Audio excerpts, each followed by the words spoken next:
Ons is voor die belangrikste gebeure in die Bybel. Vrydag herdenk ons Jesus se kruisiging, net daarna sy opstanding.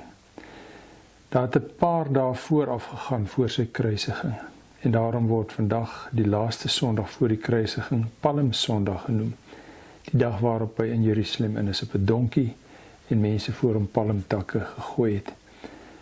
En hy ons inlei in 'n nuwe manier van dink oor leierskap en oor hom as leier. Kom ons dink vandag daaroor.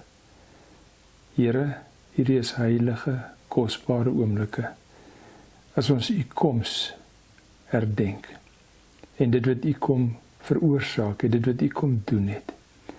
Wil u vandag rustig by ons sit, wil u ons leer, wil u ons vorm. Ons bid dit in Jesus se naam. Amen. Ons lees Lukas 19 van vers 28 af. Nadat Jesus hierdie dinge gesê het, het hy voor hulle uitgeloop op pad na Jerusalem toe. Toe hy naby Betfage en Betanië kom, teen die Olyfberg, stuur hy 2 van sy disippels vooruit met die opdrag: Gaan na die dorpie toe daar reg voor julle. Net soos julle inkom, sal julle daar 'n jong donkie kry wat vasgemaak staan. Geen mens het nog ooit op hom gery nie. Maak hom los en bring hom hier. En as iemand vir julle vra, waarom maak julle hom los, moet julle antwoord, die Here het hom nodig. Die 2 wat gestuur is, gaan toe en kry alles net soos hy vir hulle gesê het. Terwyl hulle die donkie losmaak, vra sy eienaars vir hulle, waarom maak julle die donkie los? Hulle antwoord, die Here het hom nodig. Toe bring hulle die donkie na Jesus toe. Daarna gooi hulle vir hulle klere op sy rug en help Jesus opklim. Terwyl hy aanry, het hulle van hulle klere op die pad oopgegooi. Toe hy naby die stad kom, teen die afdraand van die Olyfberg, het die hele skare juigende volgelinge God uit volle bors begin prys oor al die wonderwerke wat hulle gesien het. Hulle het gesing, loof die koning, hy wat in die naam van die Here kom, vrede in die hemel en eer aan God in die hoogste hemel. 'n Paar fariseërs uit die skare sê toe vir Jesus, Meneer, maak stil die volgelinge. Maar hy antwoord, ek sê vir julle, as hulle stil bly, sal die klippe uitroep. Toe hy nog nader kom en die stad voor hom sien, het hy daaroor gehuil en gesê, as jy vandag tog wou insien wat vir jou vrede nodig is, maar nou is jy blind daarvoor. Daar sal daaroor jou kom dat jou vyande vestings teen jou oprig en jou omsingel en jou van alle kante beleer. Hulle sal jou met die grond gelyk maak en jou inwoners uitwis. Hulle sal in jou nie een klip op die ander laat bly nie, omdat jy die betekenis van die tyd toe God gekom het om jou te red, nie besef het nie. Tot sover. Vers 42. As jy vandag tog wou insien wat vir jou vrede nodig is, maar nou is jy blind daarvoor. Leiers is geweldig belangrik waar mense iewers heen moet beweeg. Mense kan nie sonder leiers nie. Maar oor leierskap is daar geweldige misverstande. Leiers verstaan leierskap verkeerd. Leierskap word maklik gesien as 'n posisie wat ek kry, 'n ereposisie, waarin ek 'n klomp voordele en voorregte kry. As daar dan 'n verkiesing van een of ander aard is, en dis nie net sommer in die politiek nie, dis sommer by die skool of enige plek, iemand is 'n leier, dan is daar iemand wat hom 'n high five gee en sê, geluk, jy is nou die leier, en onmiddellik gaan die berigte uit, en die ma stuur boodskappe, en die pa stuur boodskappe van die kind, en almal is bewus van die voordele wat jy het, wanneer jy die leier is, die goed geld wat jy kry, moontlike voertuig, ander voordele wat jy kan kry. En leierskap word verkeerdelik verstaan tot geweldig verskriklike gevolge as 'n posisie, my posisie, 'n ereplek. Maar leierskap is diens. Leierskap beteken dat ek opofferings doen ter wille van die mense vir wie ek lei. En omdat leiers dit verkeerd verstaan, is leierskap van 'n geweldige lae standaard. Hoe kan jy leier wees van mense, jy het 'n opdrag, maar jy hoef nie jou opdrag uit te voer nie. En jy kan nog steeds die posisie hê. Dalk word jy 'n volgende keer uitgestem, dalk nie eens nie. Onder mense sien mens interessante leiers totaal uitsonderlik. Die een bekende voorbeeld is natuurlik die van José Mujica van Uruguay, wat hulle president was van 2015 tot 2020. Hy was 'n gewone mens gewees wat saam met sy vrou en hulle het 'n klein plekkie gehad waar hulle gebly het, 'n huis net buite Montevideo, en hulle het blomme gekweek. En hy was nie politiek ook gewees. Later is hy vervolg 13 jaar in die tronk gewees, maar in 2015 word hy president van die land. En doen een van die vreemdste dinge. Die oomblik as jy president word, dan gaan jy van jou gewone huis na die presidentswoning toe. Jy het 'n klomp voordele, personeel wat jy het, en voertuie en goed. En hy het gesê, hy wil niks daarvan hê nie. Hy wil bly in die huis wat hy al die jare gebly het. Hy wil geen amptsvoertuig hê nie. Hy sal dieselfde kar gebruik, dieselfde Volkswagen Beetle, klein Beetletjie, wat hy gehad het van 1987 af al, en waarmee hy gery het. Hy het nie 'n sjofeur nodig, hy is homself bestuur. En as dit nodig is, as dit kan, ry sommer met sy fiets wat hy toe al vir 60 jaar gehad het. Die amptswoning wil hy glad nie eens, hy was glad nie eens daar gewees, hy stel nie eens belang om so toe te gaan nie, hy bly in sy huis. En hy bedryf nog sy plaas te werk op die trekker en so aan. Hulle het 'n paar diere, onder andere Manuel, 'n hond met 3 pote, eenslag toe hy geploeg het, die hond onder die ploeg geland, en toe hy jonk was, 'n been verloor, en die hond is nou al oud, en hy is nog deel van hulle huishouding. En hy en sy vrou bly in die huis. Dis met 'n doel. Hy wil wys dat hy identifiseer met die mense van die land, en hulle swaar kry. En 'n ander interessantheid is, hy het 90% van sy salaris het hy gegee vir projekte wat mense werk verskaf het, en mense se lewensomstandighede verbeter het. Hy het nie al die voordele gebruik nie, hy het verstaan dat hy daar is om te dien. Hy was tussen sy mense gewees, hy wou hulle nood aanvoel, hy wou vir hulle wys dat hy omgee, en hy het iets daarvan as Jesus, as ons leier, na die aarde toe kom. En die Bybel sê dat hy nie die triomfantelike aantog gehad het, wat 'n koning gehad het, wat op 'n perd was, met allerhande dinge op sy kop, en op sy saal en oral nie. Jesus was 'n koning gewees, ja, maar hy het op 'n donkie gekom. En nie omdat hy 'n perd kon bekostig nie, om 'n spesifieke rede. Hy was deel van 'n plan wat God gehad het. In Sagaria 9 vers 9 sê reeds, Jubel Sion, juig Jerusalem, jou koning sal na jou toe kom. Hy is regverdig en hy is 'n oorwinnaar. Hy is nederig en hy ry op 'n donkie, op die hingsvul van 'n donkie. En Jesus is in lyn met daardie profesie besig om leier te wees. Sy grootheid is nie gewys deur die dier en die mense wat saam met hom was nie. Hy het agting gegee aan die plekke waar hy betrokke was. En in lyn met hierdie profesie gee hy opdrag dat hulle 'n donkie moet gaan kry op 'n spesifieke plek wat vasgemaak is. As jy eienaar vra, hoekom vat julle die donkie, sê hulle, die Here het hom nodig.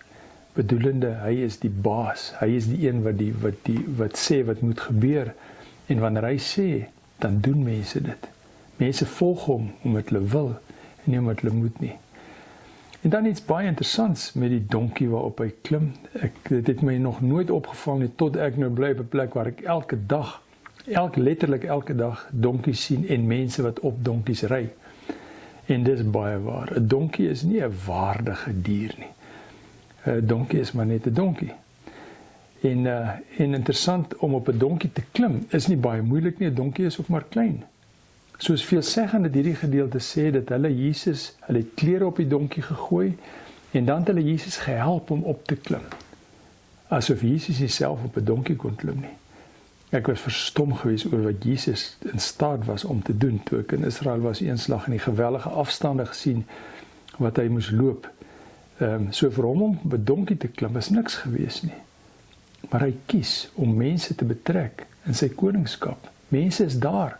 Hy is nie die koning wat een kant is in sy paleis, en dan kom hy uit en hy wys wie hy is nie. Hy is tussen mense, en hy vra vir mense, sal jy my help asseblief? Nie omdat hy dit nodig het nie, maar die mense het dit nodig. Hoe lekker is dit nie om te sê, ek het Jesus gehelp. Ek het vandag iemand se aandag op Jesus gevestig. Dit gee my agting. Dit maak my belangrik. So, konings het koningskap verkeerd verstaan. Maar mense het ook koningskap verkeerd verstaan. Mense het verstaan dat die koning moet kom en dit moet 'n koning wees wat my lewe beter en gemakliker en veiliger maak. So ek hoef nie anders te wees nie. Die koning moet alles vir my kom doen. En Jesus is nie so 'n koning nie. Hy wil dit by die wortel afsny. Want Jesus wil sy volgelinge verander. Jesus wil hê sy volgelinge moet anders dink en anders optree in sy koninkryk. En daarom is die verrassende dat hierdie selfde mense wat gesê het, loof die koning, hy wat in die naam van die Here kom, vrede in die hemel en eer aan God in die hoogste hemel, waar hulle 'n lied sing wat hulle mee groot gemaak is. Hierdie selfde mense het 'n rukkie later gesê, kruisig hom, kruisig hom. En dit het Jesus geweet, dis hoe volgelinge is. Jy kan nie op hulle reken nie, Hitler het die regte goed gesê, maar net so word hulle beïnvloed, dan sê hulle weer die verkeerde ding. Winston Churchill het gesê dat die swakste politieke stelsel wat daar is demokrasie, maar dit is by verre beter as die enige ander stelsel. Want het hy gesê, een van die beste bewyse dat demokrasie gedoem is 'n 5 minute gesprek met 'n gemiddelde kiezer. Dis die mense met wie jy moet werk. En dit het Jesus ook geweet. Dis die mense wat hy moet lei en iewers heen moet vat. Hy het hulle beperkings geken. En daarom sy woorde as hy Jerusalem inkom, ons teksverse woorde, as hy huil as hy Jerusalem inkom. As hy huil. Want sien, net voordat toe die mense Jesus geloof het, toe die Fariseërs gesê, maak stil jou volgelinge. Wie dink jy is jy, dat hulle kan sê, eer aan God in die hoogste hemel, asof jy God is, maak hulle stil, dis godslasterlik. Dan sê Jesus, maar wat hulle sê, is in lyn met wat die res van die skepping sê. Die hele skepping loof God en eer God, ek is God. En daarom Jesus se trane, as hy Jerusalem inkom, en net besef, niemand verstaan wat ek doen nie. Hy het gehuil en het gesê, as jy tog vandag wil insien wat vir jou vrede nodig is, maar nou is jy blind daarvoor. Hy is die antwoord. En hy het vir hulle verduidelik wat verder gaan gebeur. Weens hulle siening oor politiek en oor leiers, het hulle die Romeine so kwaad gemaak, die Romeine die hele stad kom plunder het, als met die grond gelyk gemaak het, weens hulle dommigheid. Hulle verstaan leierskap verkeerd, en as hulle daar die regte gedoen het en Jesus die koning sou maak, en hom sou volg, sy beginsels sou volg, hulle lewens sou verander, dan sou niks van daardie dinge gebeur het nie, dan was dit nie nodig gewees, dat alles vernietig hoef te word nie. So, al lyk dit baie keer of hulle verstaan nie, en dit gaan tot almal se ondergang lei. En hiermee berei Jesus ons voor vir 'n nuwe groep mense, want sien, ons leef in die era na hierdie dinge gebeur het. En baie van die dinge wat hulle nie verstaan het nie, verstaan ons beter, maar doen ons nog nie beter nie. As ons na ons land kyk, die chaos wat daar is, dan weet ons dat leierskap nodig is om dinge reg te kry. Maar nie 'n leierskap van mag en beheer en misbruik nie. 'n Leierskap van diens en van omgee, van ophelp, van 'n offer bring. Bereid te wees om te sterf vir jou volgelinge, soos Jesus gedoen het. Dis die leiers wat ons nodig het. Dis die leierskap waaroor ons bid, as ons bid vir ons land. Maar terselfdertyd het ons land volgelinge nodig, wat leierskap reg verstaan. Kerke, Christene, wat diep delf na dit wat vir hulle regtig belangrik is. Hulle volgelingskap van God, hulle gehoorsaamheid aan Jesus. So as ons hierdie Paastyd vier in Jesus se kruisiging, is dit nie maar net om nog weer 'n keer te kyk wat hy gedoen het en dan net nog weer met ons lewe aan te gaan nie. Dis 'n tyd van stop en nuut en vars dink oor ons toekoms en oor ons rol in ons land se toekoms. Die kerk sal homself bymekaar moet kry. Die kerk sal moet besef, ons is die antwoord. Niemand gaan hierdie land regryk nie. Niemand gaan hom regkry nie. Geen leier gaan regkom nie. As ons dit nie doen nie, en ons nie verskil maak nie, gaan daar nie iets gebeur nie. En meer as ooit sal ons dit moet besef. Ons tyd word min. Ons kinders word groter.